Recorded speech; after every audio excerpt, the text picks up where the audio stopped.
Hi అండి. ముందు అందరికీ నమస్కారం. Welcome to Vanaja vlogs. ఈ రోజు వీడియో వచ్చేసి యాదగిరి గుట్టలో శ్రీ సత్యనారాయణ స్వామి వ్రతం చేయించుకోవాలనుకునే ఎవరికైనా ఈ వీడియో యూజ్ అవుతుందనే ఉద్దేశంతో షేర్ చేస్తున్నానండి. సో ఇప్పుడు కార్తీక మాసం కాబట్టి ఇంట్లో వీలు పడని వారందరూ కూడా ఇక్కడ ఇలా చేయించుకోవచ్చు. మేము కూడా అలాగే చేయించుకున్నామండి. ఇది శనివారం ఏకాదశి రోజు వీడియో. మేమైతే ఎర్లీ మార్నింగ్ ఫ్రెష్ అయ్యి యాదగిరి గుట్టకు చేరుకొని ఫస్ట్ బ్యాచ్లోనే పూజా టికెట్ అయితే తీసుకొని స్వామివారి వ్రతంలోనైతే పాల్గొన్నామండి. చాలా బాగా అనిపించింది. సో యాదగిరిగుట్ట దర్శనం అంటేనే చాలా పవర్ఫుల్ కదండి. ఇంకా అక్కడ జరిపించుకోవడం మా అదృష్టంగా భావించాము.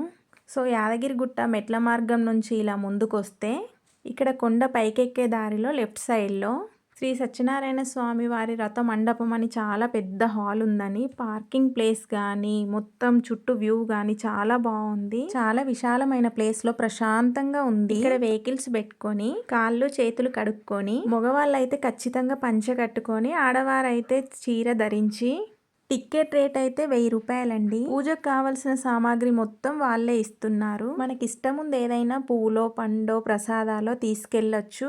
అయినా వారన్ని సమకూరుస్తున్నారండి అక్కడ. ఇలా లోపలికి ఎంట్రీ అయిన తర్వాత మనకి ఇచ్చిన ప్లేస్ లో స్వామివారి పీటను పెట్టి సెట్ చేసుకొని మన దగ్గర ఉన్న పూలతో ఆకులతో ఇలా స్వామివారి పీటను అయితే డెకరేట్ చేసుకొని కూర్చోవాలి. పంతులు గారు అక్కడ నుండి మైక్ లో చెప్తా ఉంటారు. మనం శ్రద్ధగా చేసుకోవాలి.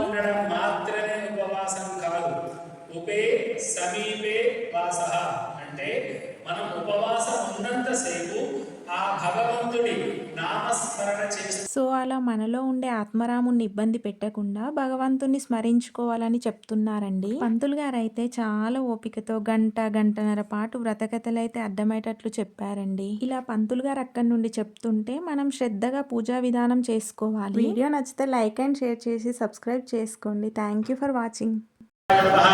గోవర్ధనాదిలో ధర్మే నమః